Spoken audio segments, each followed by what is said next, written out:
Welcome to Healthy versus Toxic, the podcast where licensed mental health professionals explore what makes a relationship healthy or unhealthy or even abusive, all from a scientifically informed perspective. Hello, this is Dr. Grande. Today I have a few different questions related to deception and personality. What are the characteristics of a credible liar? What are some strategies that can be used to figure out if somebody is a liar? And what personality profile is associated with deception and detecting deception? So kind of an interesting thing happened as I was considering how to structure this video in terms of the questions. Some of the questions I received were, how can I be an incredible liar? And how can I be an unbelievable liar, right? So this gets into an interesting area because incredible means not credible.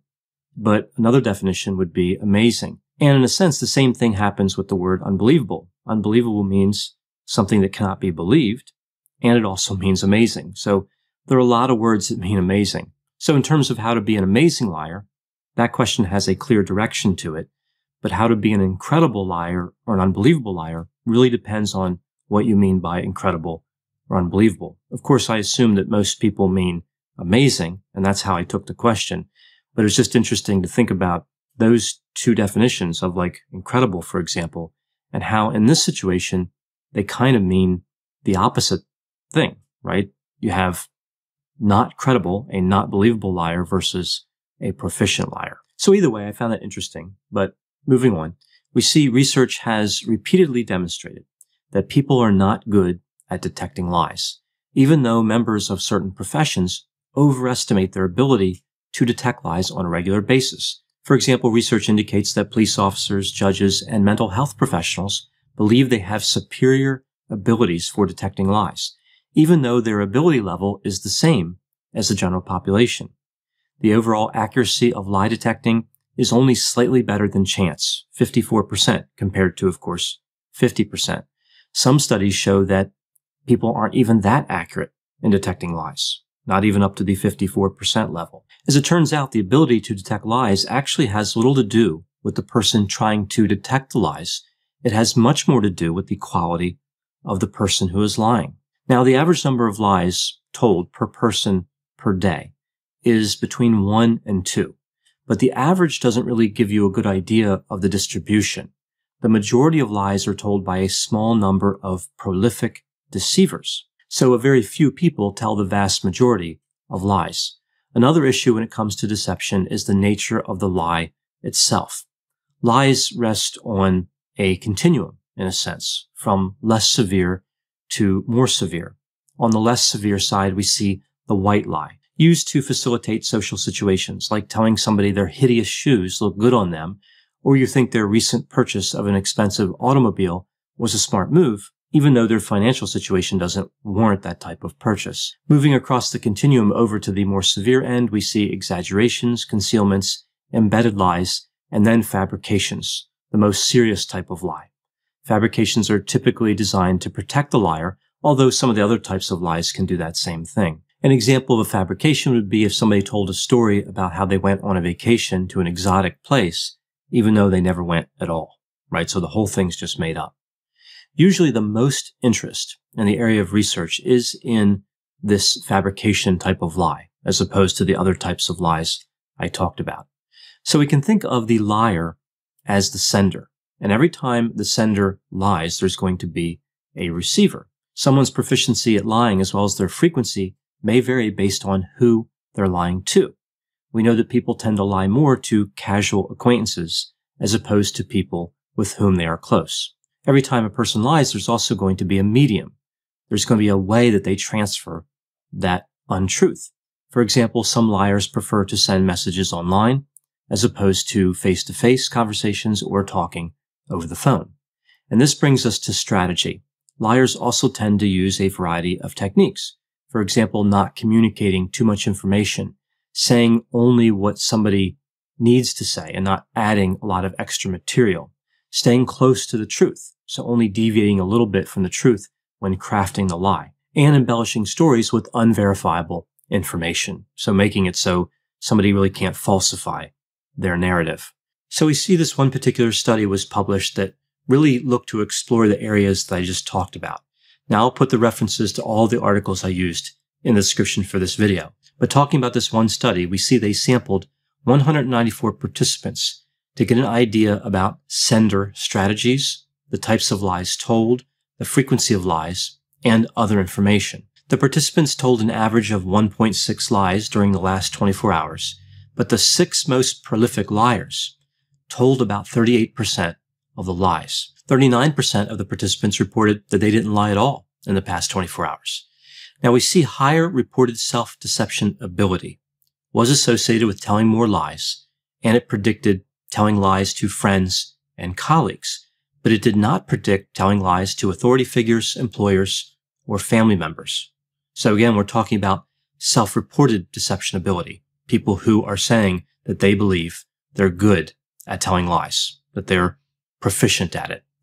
Now, the preferred medium of lying for those who thought themselves as effective at deception was face-to-face.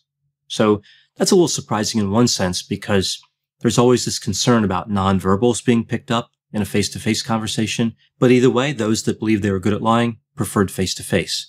Now, looking at the strategies, we see certain strategies were much more frequently used than others. The most frequently used was keeping the statement clear and simple. About 18% of the participants did this. Then we see telling a plausible story, being vague about details, embedding a lie into an otherwise truthful story. And by the time we get down to a complete fabrication, we're looking at about 7% of the participants, again, who told this type of lie in the past 24 hours. So what are the characteristics of these self-reported good liars? They tend to tell less severe lies. They mostly rely on 3 strategies: keeping the statement clear, simple, and possible, embedding the lies into truthful stories, and providing unverifiable details. They also typically lie face-to-face, as I mentioned, and they tend to lie to colleagues, friends, and romantic partners. In general, good liars seem to be careful who they lie to. Poor liars tended to lie to casual acquaintances and strangers. Poor liars were also more likely to rely on being intentionally vague as a lying strategy. Interestingly, both good and poor liars believed that their behavioral strategies were important to successful lying. So again, we see a lot of people buying into the idea that nonverbal communication is important in terms of detecting lies. Hi there, I'm Heather Drago. And I'm Sarah Saunders. We host the podcast, That's a Hard No, about saying no and setting boundaries. So you can become that true and empowered you that this world needs. Saying no isn't just okay. It's the key to living an authentic, fulfilling life. I'm a licensed professional clinical counselor, so while this podcast is in no way a replacement for one-on-one therapy, I suppose I know what I'm talking about. I'd say so. We talk about learning to say no and set healthy boundaries and how it impacts mental health, physical health, relationships, parenthood, and more. Subscribe wherever you get your podcasts and visit our website, hardnopodcast.com. We're here to help you find your no and say it unapologetically. That's a hard no.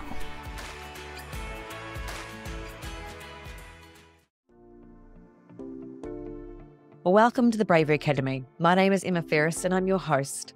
This podcast is crafted to share the stories of courageous individuals who've overcome adversity and found the courage to live their best lives. We'll explore the science of well-being, courage and connection, and interview top thought leaders, game changers, and survivors. It is from these stories that we learn what resilience is, how to heal, how to recover, and how to be brave. So what are my thoughts about how people become very good at lying? I think the people who are most effective at lying believe their own lies, right? Self-deception. This is a key feature of narcissism. I also think that people are more effective in lying when they need their lies to be true. Again, something associated with narcissism. Practice tends to help people to be effective at lying. One of the findings we see in the research is that individuals who practice a lot at lying notice their lies less. So in some cases, they may not even notice they're lying at all. We see that effective liars tend to tell the same lie repeatedly. For example, if somebody has a lie about how they did something heroic, they might tell that exact same narrative over and over. Again, they get the benefit of practice and the benefit of memorizing that story. They're not making it up as they go. They have a narrative already set that they simply need to recall in the same manner over and over. Also, some people are good at feigning the appropriate feeling during a lie. For example, looking sad while telling an untrue, depressing story. So acting experience may play a role here as well. So how can somebody tell if somebody else is a liar? Well, if somebody's trying to evaluate a specific lie, this is actually very difficult. I'm not convinced there's any valid method to detect lies simply by talking to somebody. There are some ideas, however, that we see in the research. We see this idea that words and phrases that leave options open are connected to lying, like using the words may or might, or the phrases I think so, or if I remember correctly. So the idea here is that the individual is keeping their options open. So if they get caught in a lie, they can pivot and get away from that. Another area we see a lot of research in is body language. Body language is essentially useless for detecting lies. There are so many mixed findings in the research, it's hard to know what the reality is. Gaze aversion is a popular type of body language that we see talked about. This idea that if you're talking to somebody and they look away, they must be lying, or this indicates deception. As it turns out, the research on this area is fairly definitive. Gaze aversion has nothing to do with lying because there is no physiological profile to lying. So we wouldn't expect some sort of stable response when somebody lies. Another area really related to body language is the idea of the microexpression. So this isn't really body language in the same way. These are very quick muscle movements in somebody's face, like something that would take a fraction of a second, that in theory can indicate deception. Now, I think this area is more hopeful in terms of lie detection, but there are a few problems. We see inconsistent findings, so nobody can be really sure about what types of microexpressions are tied to deception. And we also see it's very difficult to detect these microexpressions even when you're intently looking for them. Another method we see talked about is the baseline method, right? So the idea is you talk to somebody about things where you know they're telling the truth, kind of like we see in a polygraph, which is also nonsense. They don't work either. But either way, I won't get started on that. Either way, so you're talking to somebody and they're saying things that you have no reason to believe are untruthful. And in theory, you can get their baseline from this. Like, okay, I can see how they're behaving when I believe they're telling the truth. So then if they start lying, you can see some sort of deviation from that baseline behavior. The difficulty here is that there are many reasons to deviate from baseline other than lying.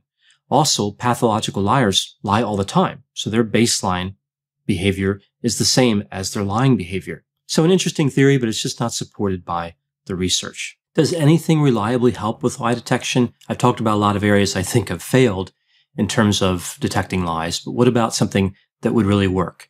Well, I think you really need to understand the context. You need to understand the person, and I'll talk about that in a moment, like the personality. You could also look for low probability or impossible events. Like if somebody is claiming that they did something that's impossible, that's a good indication that they're lying. Or if the probability is extremely low, that could be as well. Although sometimes people tell stories about low probability events, right? That's why they tell the story in the first place, because it was unlikely to happen to a person, right? So it's special to them. Another area would be inconsistency. This is probably the best method. If somebody delivers a narrative and then they deliver it again and it's different, or if their narrative is inconsistent with what you know happened, those are pretty good indicators. We see this idea around this method of repeating the story. So if somebody tells you a narrative, you ask them to say it again, and you may not say why. So that's kind of suggesting that you didn't hear or didn't understand, which of course gets into an ethical issue depending on the profession that's using this method. But that's still one area that some people could use, asking somebody to repeat the story and seeing if it's the same. That's really tied in with the inconsistency idea I talked about before. And then we see this idea of asking somebody to tell the story in reverse. This can actually be somewhat helpful for detecting lies, but of course, now you're clearly looking for a lie. So now the person is going to be on guard. They know that you're looking to detect deception. Another method for detecting a specific lie, like in a situation where you don't really know somebody, would be asking for more detail. So this might not help in that moment, but it can help later on with the inconsistency method. So really getting them to lock into a narrative with a lot of details and then checking in later. So really getting a good story for comparison. Now, in a more general sense, so not so much can I detect a lie, but can I detect the liar? Well, a history of lying is an indication that somebody is being untruthful in the moment. If we see a pattern of unlikely events, so I talked about this a little bit before, these low probability events might have somebody questioning that there's deception going on. But if you see a pattern of them, like if there's less than a 1 in 1,000 chance that something could happen to somebody, and they have that happening 10 or 15 times, like over a period of time when you know them, that gets into the area of almost impossible, right? So again, if you see a pattern of low probability events, and then of course we have personality, and that was one of the questions I was asked. What is the personality of someone who lies and who can detect lies? So I'll answer this question by looking at the 5-factor model, but first I'll take a quick look at the dark triad traits. These are subclinical manifestations of psychopathy, narcissism, and Machiavellianism. We see the dark triad traits do have a connection to lying. Psychopathy and Machiavellianism are associated with telling more lies. Psychopathy is associated with telling lies for no reason. This is often called pathological lying. So somebody's lying, but there doesn't seem to be any clear gain for them. Machiavellianism is associated with telling white lies, and narcissism is associated with lying for self-gain and a self-reported skill at lying. So narcissists believe they're more effective at lying than other people. So now taking a look at this from the perspective of the 5-factor model of personality theory. I remember the 5 traits through the acronym OCEAN: openness to experience, conscientiousness, extroversion, agreeableness, and neuroticism. And here we see an interesting study, and again, the reference will be in the description for this video, that looks at 4 tendencies related to the 5-factor model when it comes to lying. The tendency to tell lies, the tendency to detect lies, the tendency to tell the truth convincingly. Now, this isn't talked about much. Some people look like they're lying even when they're telling the truth. So this is an interesting area. And the last tendency is the tendency to believe lies. So in terms of the tendency to tell lies, the personality profile associated with that behavior is high openness to experience, low conscientiousness, high extroversion, low agreeableness, and low neuroticism. One of the theories around the high extroversion is that extroverts have more opportunities to socialize, therefore more opportunities to tell lies, and they learn more about social interactions because of that experience. In terms of detecting lies, the personality profile associated with this is high openness to experience, high extroversion, low agreeableness, and we see it's unrelated to conscientiousness and neuroticism. So really not that different from the profile for telling lies, which is interesting. In terms of telling the truth convincingly, we see high extroversion, low agreeableness, and this is unrelated to openness to experience, conscientiousness, and neuroticism. And then in terms of believing lies, we see only high agreeableness. We see it's not related to any of the other traits. So what really stands out here is that agreeableness is an important factor in all 4 of the tendencies, and extroversion is important for 3 of them. Thanks for listening. This has been a production of Ars Longa Media.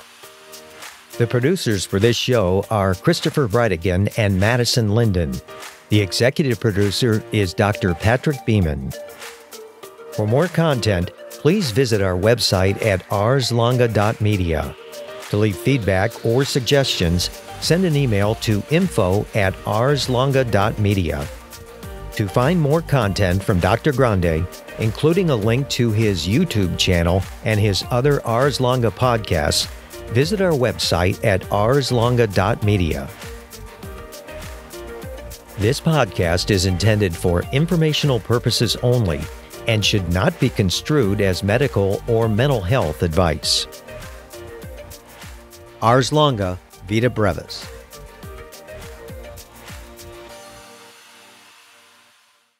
Hi, I'm Matt Harris. Seton Tucker and I host the podcast Impact of Influence, which for 2 years covered in depth Alec Murdaugh, who was eventually convicted in 2023 of murdering his wife Maggie and son Paul. That story continues to evolve, and we will cover that, Plus, we will tell you stories of other true crime events that have happened in the South. Please join us on Impact of Influence and give us a follow on the Impact of Influence Facebook page.